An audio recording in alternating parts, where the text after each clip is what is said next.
Yes, mimi naitwa Nico Smarty. Bwana, ukiangalia game ya mziki wa Singeli kwa Morogoro, of course imeleta mabadiliko makubwa, na mwaka 2025 kuna baadhi ya wasanii kutokea Morogoro.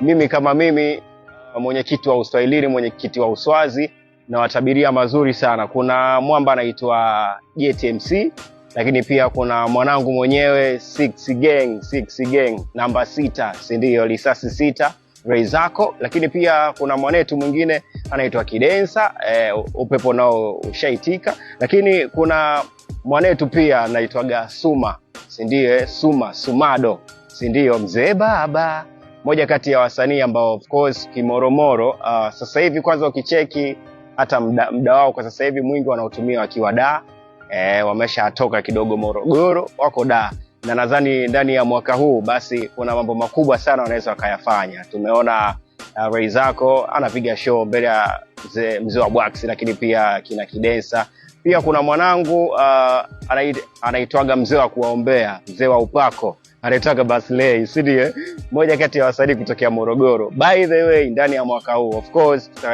tutaenda kuwaona mbali sana.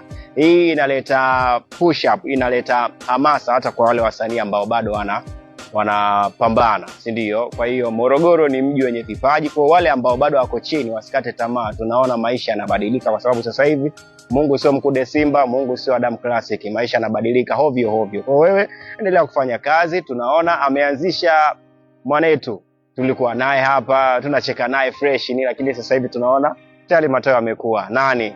Namzungumzia mmoja tu mwenye jei zake, J Combat, yeye ndo amefungua milango. Hivyo basi vijana kama hao ambao nimewataja, JTMC, Kidensa pamoja na Basley, Ray Zako, nadhani huu mwaka ni wa kwao sana. Waendelee kufanya kazi.